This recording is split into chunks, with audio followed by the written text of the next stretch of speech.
I was heading into my shift when the gurney flew past me. A woman, unconscious, oxygen mask already on her face. The paramedic shouted 3 letters that stopped my blood cold: PPCM. I knew what that meant. Her heart was failing. But what I didn't know, what nobody knew yet, was the man standing 10 feet away in a $1,000 suit, watching her disappear through those doors, was her ex-husband. And the woman on his arm, checking her lipstick in her phone camera, she had no idea she was about to become the least important person in the room. Beat, silence, then a single heartbeat monitor beep. He hadn't seen Evelyn in over a year. He'd signed the divorce papers, moved on, moved up, built his empire, found his upgrade. But here she was fighting for her life. And in that moment, the math hit him like a freight train. The timeline, the dates, the last night before everything fell apart. A child, his child, and she had never not once told him. This is the story of a woman who chose to risk her life rather than become someone's obligation. A man who had to lose everything before he understood what he'd thrown away. And a love that didn't survive, but somehow, against every odd, rebuilt itself from the wreckage. Stay with me, because the ending of this story will change the way you think about second chances. Sometimes the people who hurt us the most are the ones who have to travel the furthest and pay the highest price to find their way back. And sometimes, just sometimes, they actually make it. If this story is already hitting you somewhere deep, you're not alone. Drop a comment below and tell me, do you believe people can truly change? I read every single one. And if you want to hear more stories like this, real, raw, and human, hit subscribe. It's free, and it means the world to this channel. Let's keep this community growing. I could practically hear the gears turning in his head, trying to pinpoint the last time, the last mistake.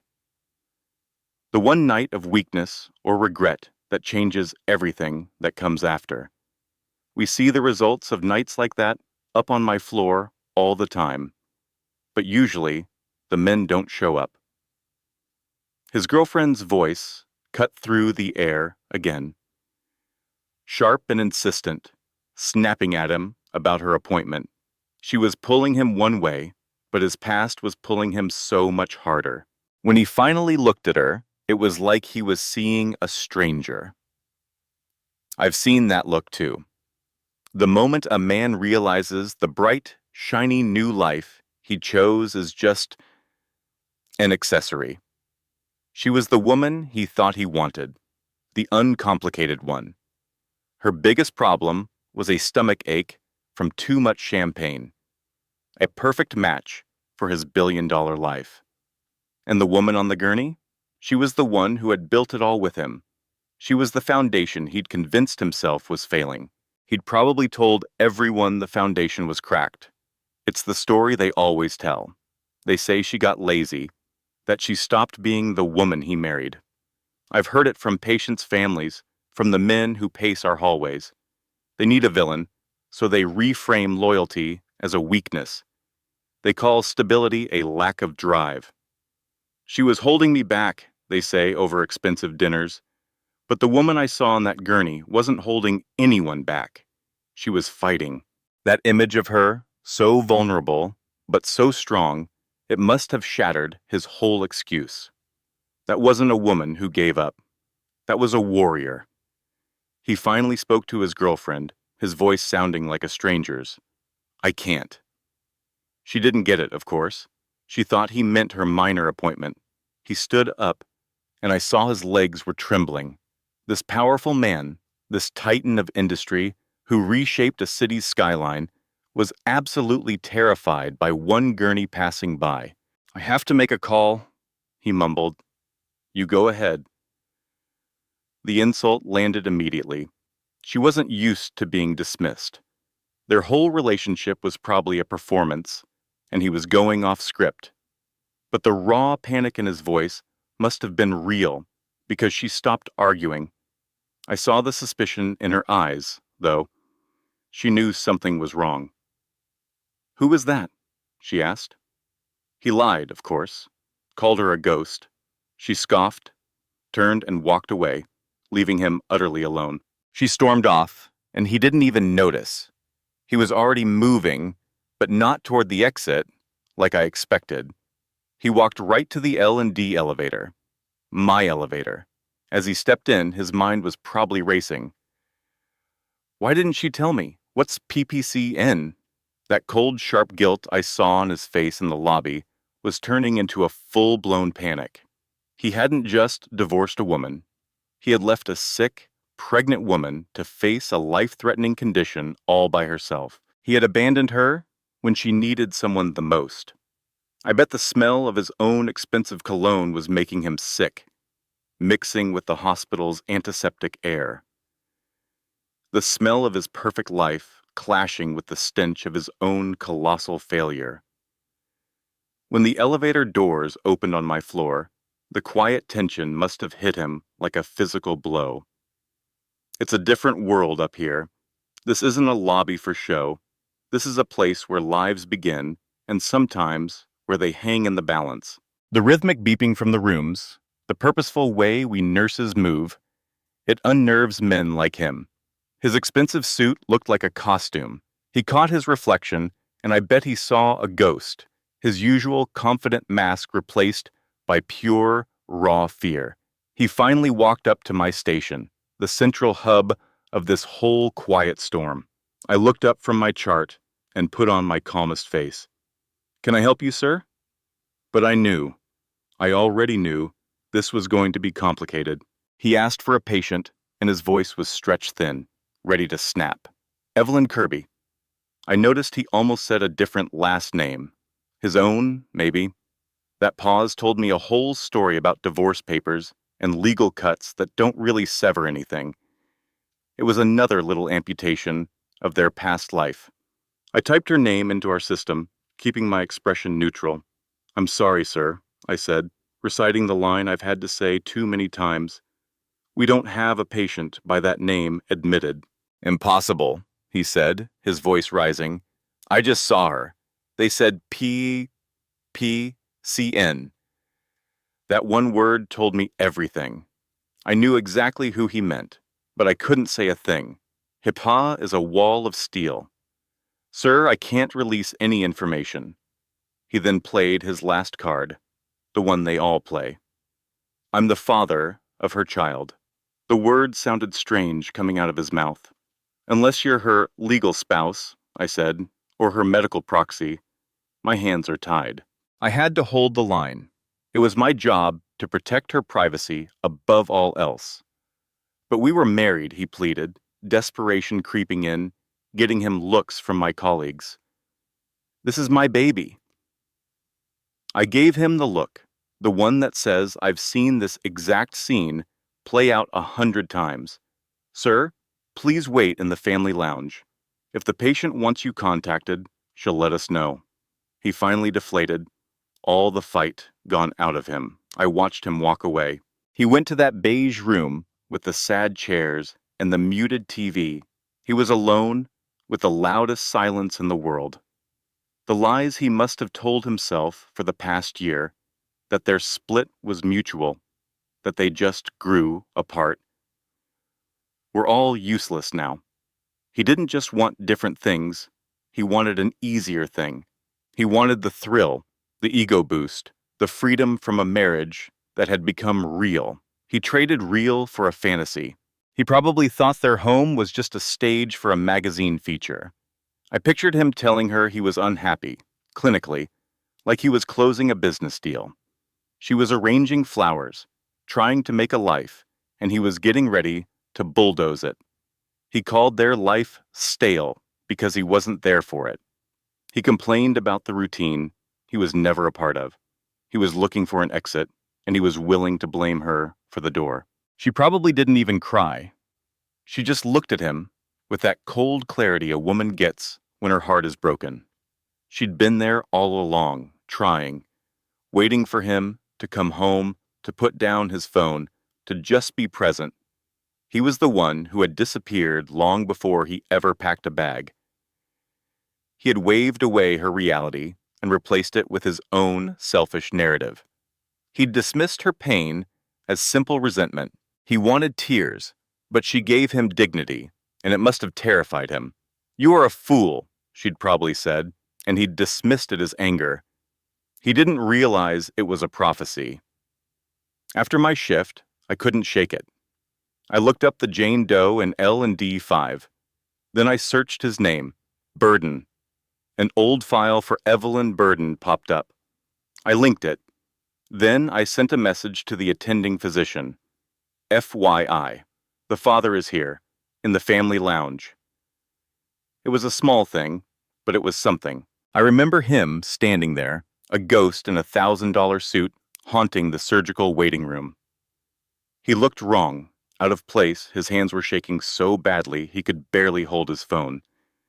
I heard him say a name, Marcus Thorne, and it sounded like a prayer to a very different kind of God. "I'm at Swedish First Hill," he choked out. "Evelyn's here." Then a pause that stretched for an eternity. He wasn't asking if she was okay. Not really. He was bracing for impact. "She's pregnant," he finally whispered into the phone, "and I think it's mine." I just kept sorting my charts, pretending not to listen, but I knew this was going to be a long night. I couldn't hear the voice on the other end, but I watched the blood drain from his face.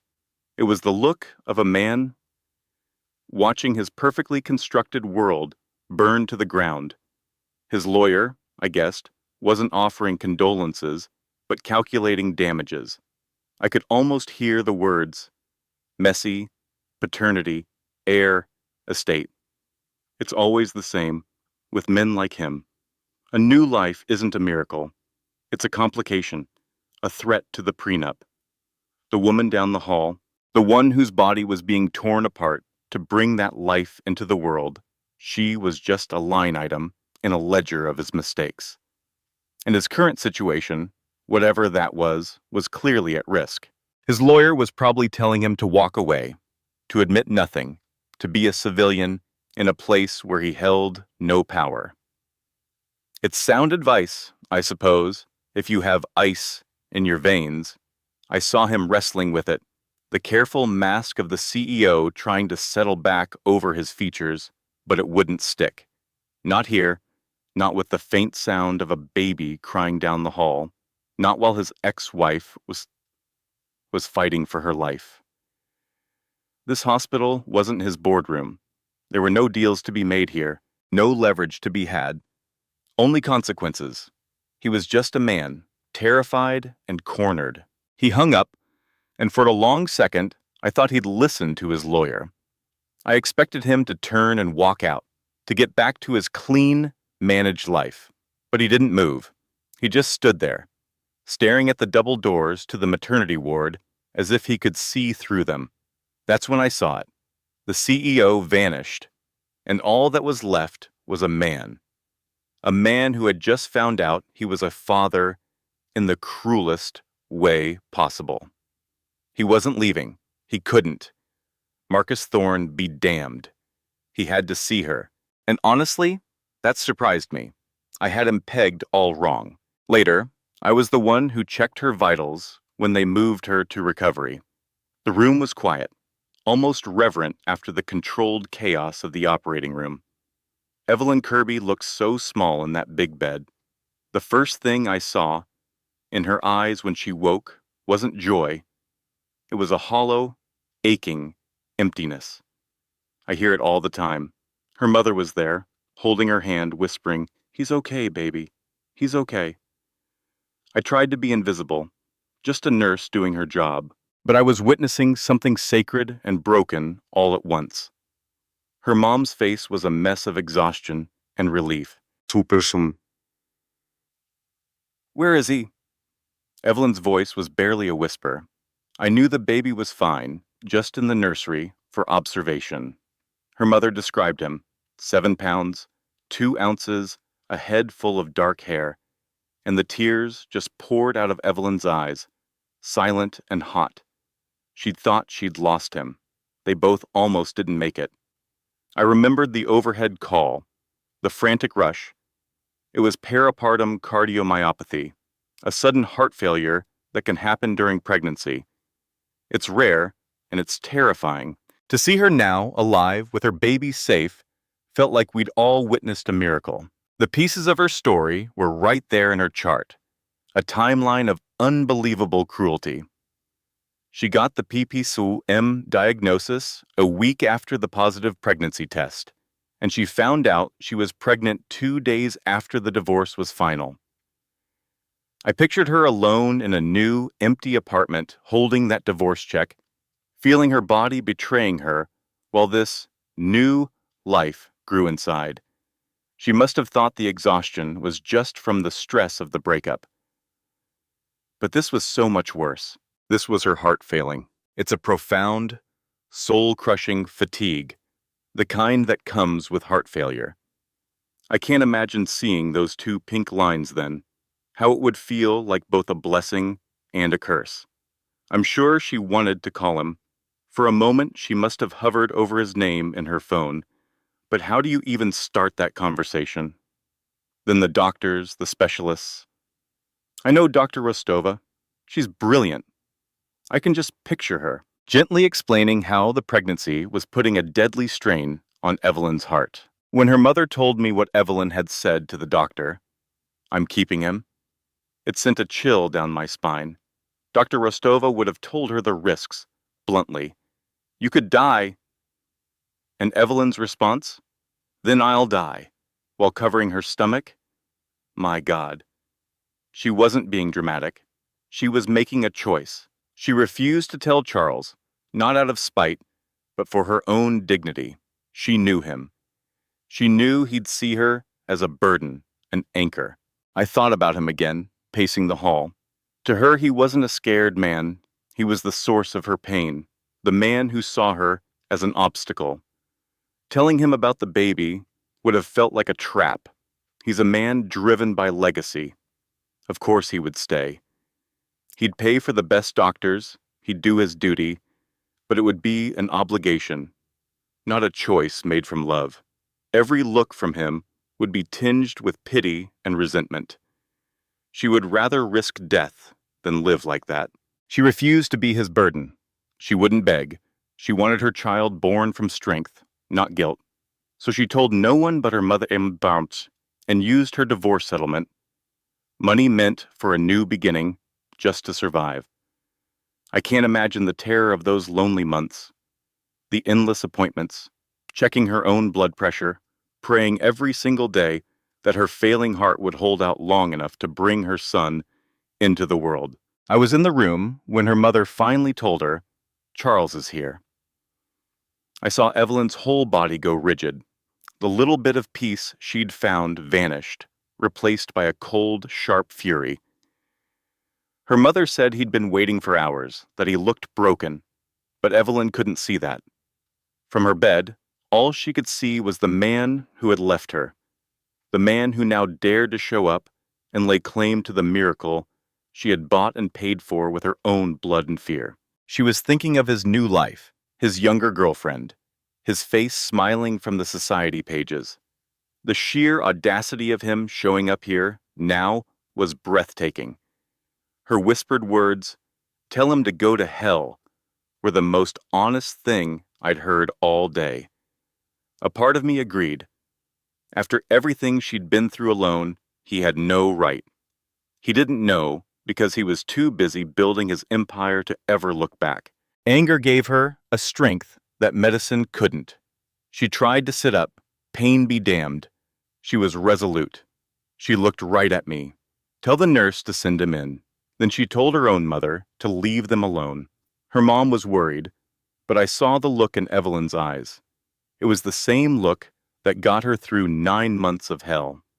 She said, "I am strong enough to look that bastard in the eye." And I had no doubt that she was. I was the one who led him into room 308. I felt like a guard opening a cell door. He looked like an intruder, stepping into a space that felt sacred and raw. I watched him absorb the scene, the dim lights, the smell of antiseptic, the slow, steady beep of the heart monitor that was charting the rhythm of the woman whose heart he had broken. Then he looked at her, and the cold clarity in her eyes seemed to stop him in his tracks. He was finally going to face what he had thrown away, and she was going to make damn sure he understood he held no power here. The room was so quiet except for the machines. She looked like a porcelain doll propped against the pillows, pale and bruised with exhaustion, but her gaze was pure steel. When her eyes met his, I saw her heart rate tick up on my monitor at the nurse's station. "You came," she said, her voice a raw whisper that cut through the silence. "Evelyn," was all he could manage, his own voice thick with a kind of awe and horror. He looked utterly wrecked. He took a step closer, his hands useless at his sides. He wanted to fix it. I could see that. He asked the question he thought he had a right to ask. "Why didn't you tell me?" The sound she made wasn't a laugh. It was something broken and bitter. She listed his priorities with surgical precision. His vacation in Cabo, his keynote speeches, his new assistant. The sarcasm was a shield, but it was also a sword, and she plunged it in deep. When he muttered, "That's not fair," I had to bite my tongue. She practically vibrated with rage. "You want to talk about fair?" she shot back, pushing herself up on her elbows. I watched her blood pressure cuff inflate automatically. It was going to be high. She laid out his version of fairness. Signing divorce papers, while booking flights with his mistress, trashing her in magazines, while she was secretly fighting for her life and their child's. And then his eyes darted to the empty bassinet. He'd almost forgotten the most important part. "His name is Rowan," she cut in, her voice sharp as glass. "Rowan Kirby." She made sure he heard her last name, a declaration of independence. "And yes, Charles, he's yours." Those words just hung in the air, electric and devastating. I saw him physically stagger, grabbing the foot of the bed for support. A son. He had a son. He tasted the name Rowan, as if it were foreign. And as he swore he would have done something if he'd known, she hit him with the final, killing blow. "You would have come back?" I was just checking her vitals when he walked in. The air in the room changed instantly, growing tight and cold. He was playing the part of the concerned husband. But I saw the strain, the duty in his eyes. He thought he was hiding it. "I see men like him all the time." Then she spoke, her voice raspy but strong. "I didn't want your pity, Charles. I didn't want you then, and I sure as hell don't want you now." He shot back, something about his son and the lie she'd told. But she wasn't having it. "No right? I had every right," she cried, and the rage in her tears felt like it could burn. "I had the right to protect my child from your suffocating, selfish control. You build worlds, Charles. You shape skylines, but you don't get to shape this. This one thing, he is mine." Just then, the door flew open, and a second woman stood there, all designer labels and sharp edges. "Charles, what the hell is going on?" Her name was Sienna, and her face was a storm of fury. I'd seen her in the waiting room complaining about a stomachache. An act, I realized now. Her eyes scanned the room, landing on the empty bassinet, and the betrayal on her face was ugly and raw. "Sienna, now is not the time," Charles said, his voice pleading, trying to put the lid back on a pot that was already boiling over. He was a man who managed things, and this was out of his control. I should have stepped in right then. I should have asked them to leave, but I just stood there, frozen. I should have said something, anything. But the quiet that fell was so charged, so heavy, I couldn't move. She said she'd been paging him, that her stomach ache was just stress. "No wonder," she spat. "You're in a maternity ward with her. Who is she? And what baby?" Her finger, perfectly manicured and trembling, pointed at the little cradle. It felt like a lifetime passed in that silence. A dozen different kinds of pain ricocheted off the walls. Then Evelyn, my patient, answered for him. Her calmness was terrifying. It was the calm of someone who had nothing left to lose. "I'm his ex-wife," she said, her voice even, "and that is the bassinet for his son." The new woman, Sienna, looked like she'd been physically struck. Her head snapped toward Charles, her mouth open. "His son? You have a kid? With her?" The word started as a choked whisper and then climbed into a shriek. "You lied to me. For how long? Our plans. You let me talk about our future knowing you had this. This whole other life." I saw Charles shrink, his world imploding. "Sienna, I swear I didn't know," he pleaded, trying to manage the impossible, to contain the fire he'd set. "I just found out. Right now, I'm as shocked as you are." But his shock didn't matter. "Shocked?"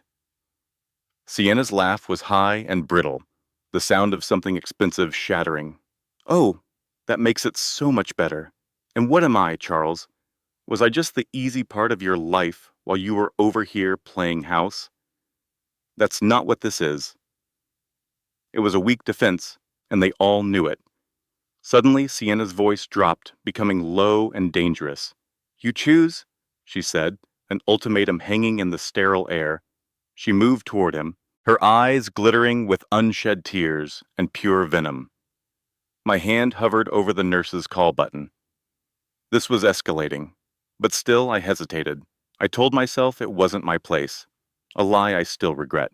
She was making him choose, right here, in this room, meant for healing and new life. "You choose, Charles, right here, right now. You walk out of this room with me, and we never speak of this or her again. Or you stay. You stay here with your baggage." The way she said baggage, gesturing to Evelyn, made my stomach turn. It was pure disgust, and Charles just stood there, trapped. I could see the calculation in his eyes. He looked at Sienna, his polished, perfect future, a life of galas and glass towers. Then his gaze shifted to Evelyn, broken and pale in that hospital bed, the woman who had just fought for her life to bring his son into the world. The only sound was the heart monitor. Beep, beep, a steady, damning rhythm counting out every second of his cowardice. It was the only honest thing in the room. "I need a minute," he finally stammered out, a pathetic attempt to delay the inevitable. "Sienna, just wait outside, we can talk." "No." Her voice was like a slammed door. Final. No more talking, no more managing. Choose. And he couldn't. He was a ghost, paralyzed between the man he pretended to be and the man he actually was. Sienna watched his indecision, and her face hardened into a mask of cold resolve. "I see," she said, and her voice was so quiet it was scarier than her shouting. She unclasped the $1,000 bag he'd probably bought her, letting it drop to the floor at his feet with a soft thud. "Have a nice life, Charles. Send me a check for my things." With that, she turned and walked out. Her heels clicked down the hallway, each step an echo of his failure. The silence she left behind was suffocating. Charles was left standing in the ruins of his own making. He'd lost his mistress, his image, his dignity. He slowly turned back to Evelyn, but she wasn't looking at him. Her eyes were closed, her face a pale portrait of an exhaustion so profound it looked like she'd given up. "You should go," she whispered, and the words were barely audible. "You've done enough damage for one day." "Evelyn," he started, but she cut him off. "Get out, Charles." He wanted to argue, to explain, to see his son. I could see the desperation on his face, but her voice, as quiet as it was, held an absolute finality. He had been judged and dismissed. He turned and walked out of the room, and the steady beeping of her heart monitor followed him, a constant reminder of the life he had abandoned. I watched him go, a man in a bespoke suit who suddenly looked small and rumpled. The hospital corridor seemed to swallow him whole. I imagine he just drove, aimlessly, through the rainy Seattle streets, the city lights blurring through his windshield. The wipers on his expensive car probably swiped back and forth, a frantic rhythm matching the panic I saw in his eyes. He wasn't just in trouble, his whole world had been a lie, and the foundation had just given way. He lost Sienna, sure. A social inconvenience, a messy headline in some business journal. I felt no sympathy for that. But the real loss, the one that would haunt him, was Evelyn and their son, Rowan. I found out later he ended up at a little house in Ballard, an old craftsman home miles from his steel and glass penthouse. It was her mother's house. I can picture him sitting in his car on that quiet street, the engine ticking, wondering what he could possibly say. Sorry I broke your daughter and nearly killed her? There are no words for that kind of damage. He finally got out, walking up a path probably lined with flowers his wife's mother had planted, to knock on a door he had no right to be near. I should have called her mother myself the second that other woman walked in. The door was opened by Margaret Kirby, Evelyn's mother. She later told me what happened. She's a small woman, Margaret, but she has the strength of a mountain. She was wearing an apron, her hands covered in flour from baking bread, but her eyes were like cold steel. She took one look at him and didn't hold back. You have a hell of a nerve, Charles Burden, she said, her voice quiet but shaking with a rage that had been simmering for months. He started to stammer, asking if Evelyn and the baby were okay, as if he had any right to that information, as if his presence itself wasn't a threat to their well-being. He tried to explain. I need to know. Is she okay? The baby? Margaret told me she almost laughed in his face. She's resting, no thanks to you. You bring your mistress to her hospital room and let her scream at my daughter after everything she has been through? He tried to deflect, to blame Sienna for the ultimatum, claiming he didn't know. And that's when Margaret knew he still didn't get it. You think this is just about a baby, don't you? She had asked him, her voice laced with disbelief. He thought he could just show up, claim his role as father, and fix it all with his money. I want to help, he'd said. I want to do what's right. What's right, Margaret had replied, stepping aside from the door. Come in, Charles. Let me show you what right looks like. Let me tell you the story you were too busy and too important to hear. He walked into a home filled with the smell of baking bread, a place of warmth and history. Margaret told me he looked around like he'd never seen a real home before. The contrast with his own sterile life must have been a punch to the gut. She didn't let him sit. She made him stand and listen. She stood right there in her living room, a mother bear protecting her cub, and she told him everything. Evelyn found out she was pregnant 2 days after you filed for divorce, she began. She found out she had peripartum cardiomyopathy 1 week after that. I've seen that diagnosis. It's terrifying. Your heart fails, weakened by the very act of creating life. Do you even know what that is, Charles? Or do you only read financial reports? He just stood there and shook his head, looking like a little boy. It's heart failure, Margaret told him, spelling it out. The doctor said carrying this baby to term could kill her. They told her to terminate the pregnancy to save her own life. Charles, she said, went pale. He actually had to grab a chair to keep from falling. My God, he whispered. Yes, my God, Margaret said.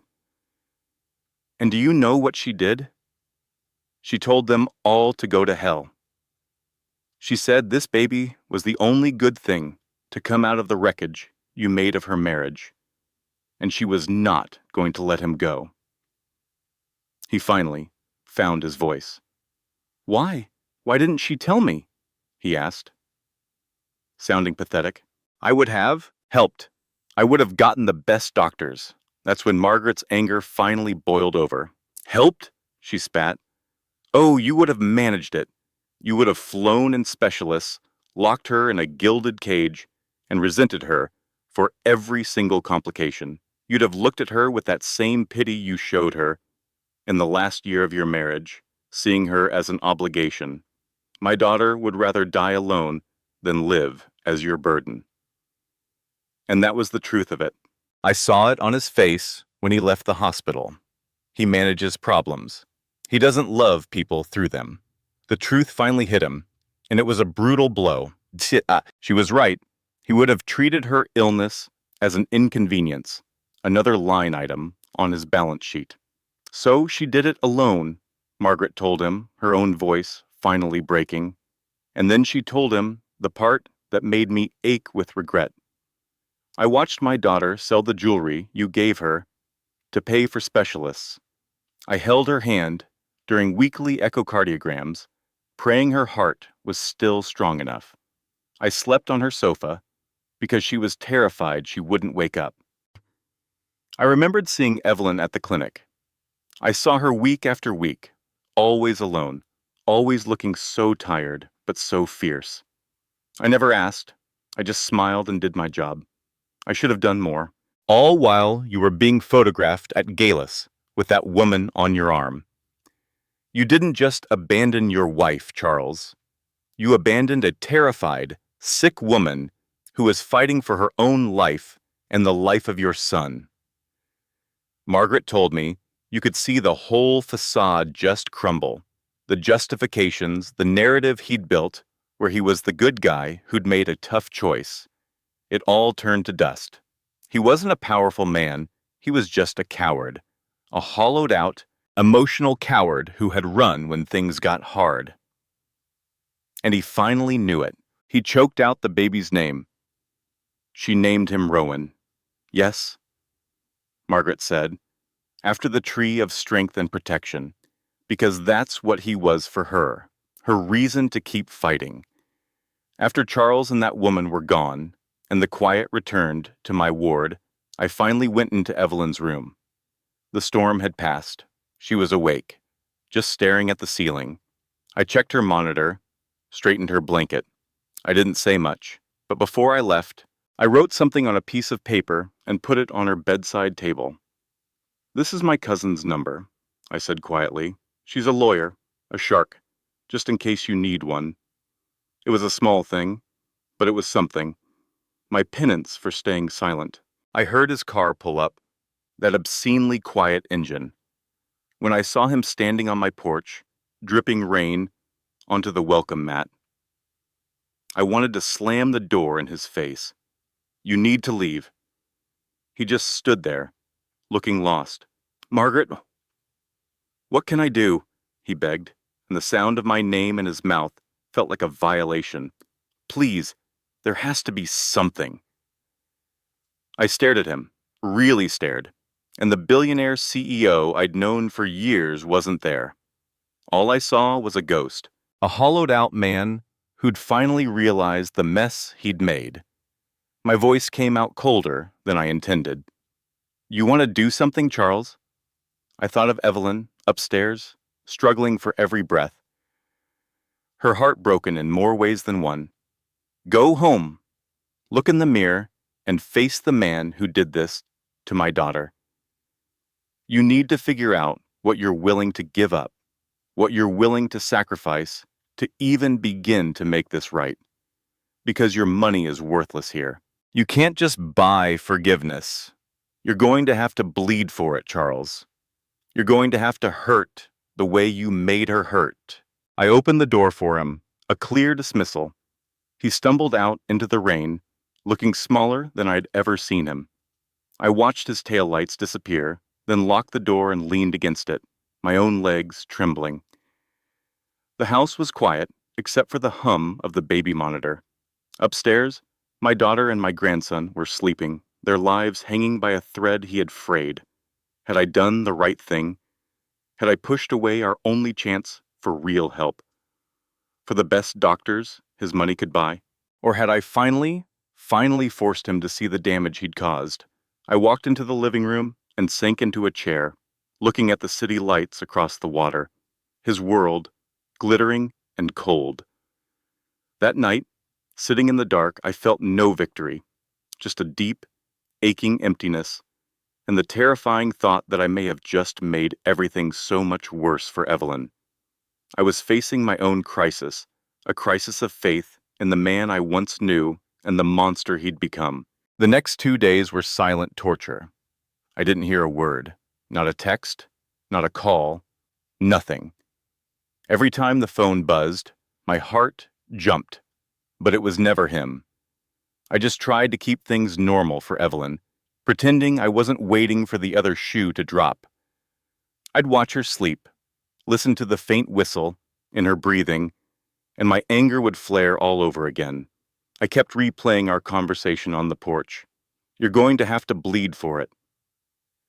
Had it been too much? Had I just been cruel? I'd known Charles Burden when he was just a cocky kid with big dreams, before the billions built a wall around his heart.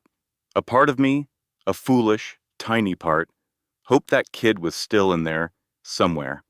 But mostly, I was convinced he'd just do what he always does. Call a lawyer, write a check, and solve the problem from a distance so he wouldn't have to feel a thing. Then, an email arrived from the hospital billing department. A payment confirmation for Evelyn's last cardiology visit. It was a small amount, a copay, but it was paid by an anonymous trust. My first thought was cynical. Here we go, the checkbook solution. He was trying to buy his way back in. I was about to delete it in disgust when another email landed in my inbox a few minutes later. A reversal notice. The payment had been canceled. I just stared at the screen, completely baffled. It made no sense. Why pay it just to take it back? It wasn't about the money. This wasn't a transaction. It was something else, something I couldn't understand. It was the first time in a very long time that Charles Burden had done something unpredictable. It was just a flicker, a tiny crack in the armor, but it was enough to make me wonder what on earth was going on in that penthouse of his. My phone buzzed late that afternoon. It was a news alert about some massive downtown development project hitting a snag. The Bellevue Towers. Charles's baby. The headline mentioned the lead investor, a venture capitalist named Julian Vance, had pulled out. I read the short article, my stomach twisting into a knot. It was all corporate speak, citing market volatility, but I knew better. This was too much of a coincidence. I thought of Charles's fiancée, Sienna. She was Julian Vance's daughter. My God. He'd told her. He'd actually told her the truth about Evelyn and Rowan. The old Charles would have lied, spun some story, done anything to protect that deal. He would have sacrificed anyone. This was different. This was a choice. It was the kind of choice that costs a man like him hundreds of millions of dollars. I sat there, holding my phone, trying to process it. This wasn't him writing a check. This was him setting a fire and letting his own $800 million tower burn. He was losing a fortune. He could lose everything he'd built. I should have felt some satisfaction, some sense of justice, but I didn't. All I felt was a profound sense of shock. For the first time, I saw it. The first real drop of blood. He was choosing. He was actually choosing. I looked over at Rowan, sleeping in his bassinet, so small and perfect, completely unaware that he was at the center of an earthquake that was shaking the entire Seattle skyline. A man's empire was crumbling, and maybe, just maybe, it was because of this tiny, helpless baby. The thought was terrifying and, in a strange way, filled me with a sliver of hope. The next morning, a man named Marcus Thorne called, Charles's lawyer. My defenses went up immediately. What does he want? I asked, my voice sharp. He doesn't want anything, the lawyer said, sounding tired. He asked me to get a list of all of Evelyn's medical specialists from the last 9 months. He wants to see every bill, every charge. I was about to tell him exactly where he could go when he kept talking. He wants to pay them, anonymously, all of them. I was stunned into silence. Then came the final blow. And Mrs. Kirby, he's asked me to draw up papers for a new trust in the name of Rowan Kirby. He's funding it with $50 million. 50 million. The number didn't even sound real. It was more than paying bills. This was an anchor, a foundation.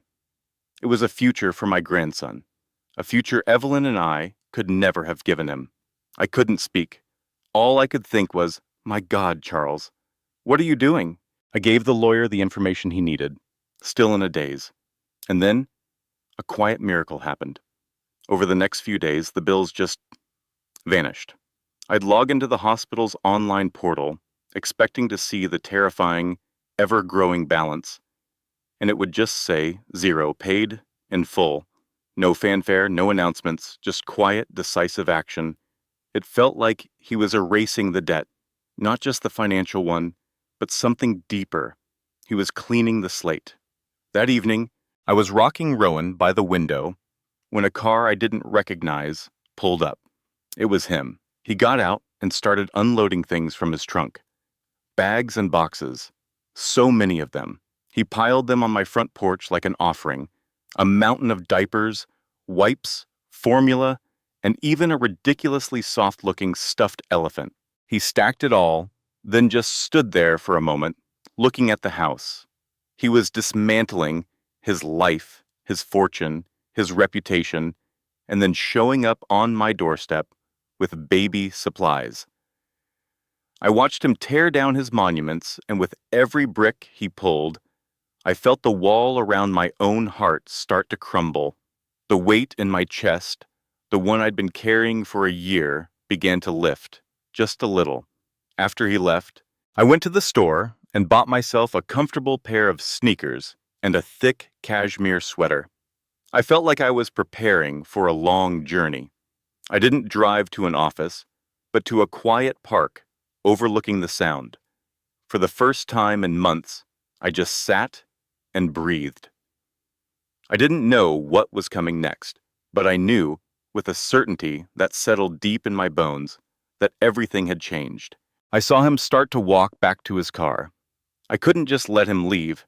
I opened the door and stood there, my arms crossed, trying to look stronger than I felt. He turned, and his face was a ruin. He looked like he hadn't slept in a week. He glanced at the mountain of supplies, then back at me. "I can't undo what I did," he said, and his voice was raw, stripped of all its usual power. "I know I can't change the past year, but I can do this. I can be the man who brings diapers, the one who pays the bills. I won't be a bother." He took a shaky breath. "I won't ask to see him. I won't ask for anything from her. Just let me help, please." I looked at him, really looked at the dark circles under his eyes, the desperation that seemed to cling to him like the damp air. My gaze fell to the cans of formula. A flicker of my old anger surfaced. "She doesn't need formula," I said, my voice harsher than I meant it to be. "She's breastfeeding." He just looked confused. "Oh, right, I didn't know." The great Charles Burden, who knew every detail of a billion-dollar deal, knew nothing about his own son. I let out a long, weary sigh. It wasn't forgiveness, not even close, but it was something. "The yard is a mess, Charles. The gutters are full of last fall's leaves. I was supposed to hire someone, but it's been a difficult few months." I watched his face as he looked up at the overflowing gutters, a problem no amount of money could fix from a distance. "I can fix that," he said, his voice quiet, almost grateful. "There's a ladder in the shed," I told him, then turned and went back inside, leaving the door slightly ajar. I paused, my hand on the knob. "She has a follow-up with her cardiologist, Dr. Rostova, Tuesday morning, at Swedish, 10 a.m., I added. "Not that you're invited." Then I closed the door. From the kitchen window, I watched Charles Burton, the man who built half of this city, walk to my rickety old shed, pull out a rusty ladder, and start scooping handfuls of wet, rotting leaves out of my gutters in the drizzling rain. It was the most honest thing I had seen him do in 20 years. And I wondered if this is what redemption looked like. Not a grand gesture, but the slow, grinding, humble work of cleaning up a mess. For the next 3 months, he just kept showing up. He never asked for anything. He never pushed. Every Tuesday morning at 10, he was there in the waiting room at the hospital, sitting in a corner, pretending to read a newspaper. I knew he was watching us, his eyes following Evelyn as we walked out. She refused to look at him, but I knew she saw him. He was becoming a constant, a silent presence in the background of our lives. Every Saturday, he'd be here at the house. He sanded and re-stained the entire front porch. He pulled weeds from the garden until his hands were raw. He spent 6 hours assembling a ridiculously complicated crib Evelyn had ordered online, muttering curses under his breath in the nursery while I held Rowan. The baby would just watch him, this stranger, with a calm, steady gaze. Charles learned about his son in these stolen moments, in quiet, sideways glances. I saw him notice that Rowan had Evelyn's dark hair and what I was pretty sure was his own stubborn chin. His other life, his business empire, was imploding. We saw it on the news.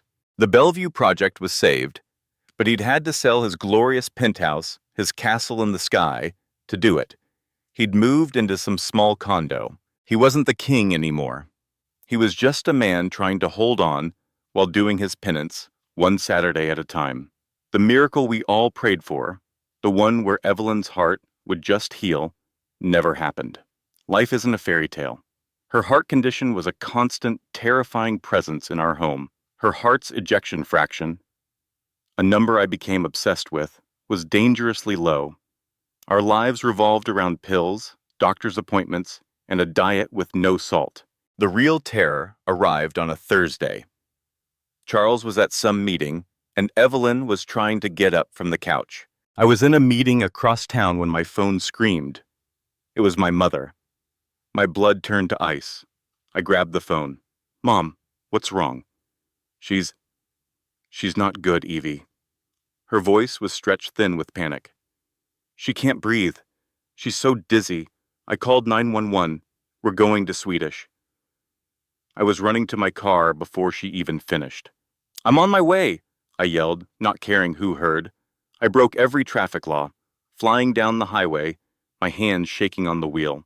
When I got there, I sprinted to the emergency entrance just as they were wheeling her in. She was so pale, her lips almost blue. The oxygen mask on her face was fogging up with each shallow, ragged breath. Our eyes met, and hers were wide with absolute terror. "Rowan!" she gasped, her voice muffled by the mask. I grabbed her hand. "Don't you worry about Rowan," I promised, my own voice shaking. "I'll get him. You just fight. You hear me, Evelyn? You fight." The next 3 days blurred into one long nightmare inside that hospital. Evelyn was moved to the cardiac ICU, her heart failing, her lungs filling with fluid. It was critical. She was fighting for her life, and I had to take care of my son. For the very first time, I was completely alone with him. My mom was a wreck, refusing to leave Evelyn's side. She had shoved the baby bag into my arms, her face stained with tears. "You have to do this," she'd sobbed. "I can't." I took Rowan back to my condo, and I was terrified. I fumbled with the diapers, putting one on backwards. I overheated the bottled breast milk my mom had stored, then had to desperately cool it down while Rowan screamed, his tiny face turning a furious shade of red. By 3 a.m, with Rowan still wailing inconsolably, I was about to break. I was exhausted, scared to death for Evelyn, and failing at the one simple task I'd been given. "Shh, shh. Rowan, please," I begged. bouncing him so hard my arms ached. Please, just stop crying. I remember that first night so clearly. The lights were on all night next door. I heard the baby crying, a thin, desperate sound that went on for hours. Then, just after 2 a.m., it stopped. I peeked through my blinds and saw Charles's silhouette on the sofa, a tiny bundle on his chest, and I saw his shoulders shaking. I watched him weep for what felt like an eternity. A man I thought was made of steel, completely undone. I knew then that whatever had broken was finally starting to shatter, and I felt a pang of guilt for just standing there, watching. The next morning, I saw him leave, looking like he'd aged 10 years overnight. He carried that baby to the car with a reverence I'd never seen in him. It was clear then that Evelyn wasn't home. My heart sank. I'd watched her grow more and more frail, and I'd said nothing. I'd just minded my own business. Now, seeing him drive off alone with his newborn son, I prayed I hadn't been a silent witness to a tragedy I could have somehow helped prevent. When he brought her home a few days later, the air was different. She was so pale, leaning on him. He wasn't rushing her. He was just there. He placed their son into her arms, right there on the driveway, and the way they looked at each other, it wasn't love. Not yet. It was something more fragile, like two strangers agreeing to a truce on a battlefield.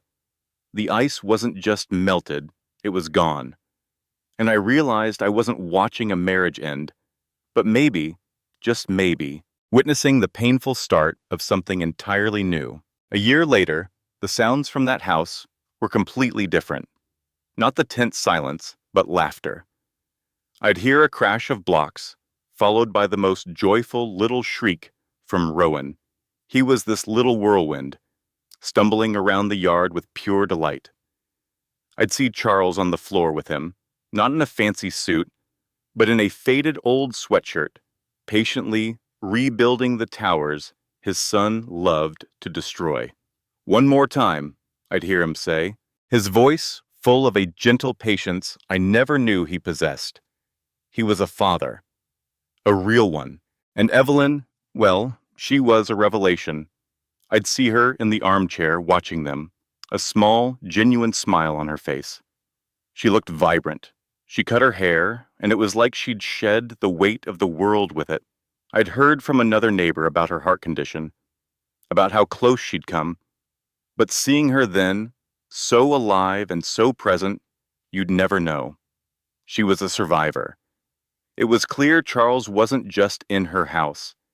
He was slowly being let back into her life, not as a husband, but as the father of her child. He never missed a beat.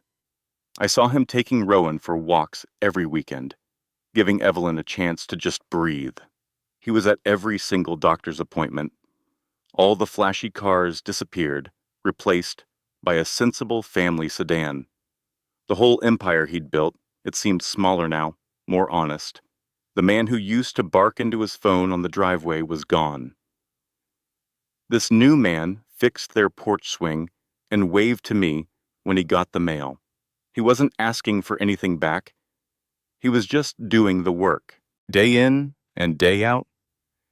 He's going to be a builder like you, I heard her say one afternoon, her voice teasing. He's fascinated with how things work, she said. Charles laughed from the living room floor, placing the last block on a tower. Or he'll be a designer like his mom, he'd call back. He just really enjoys the demolition.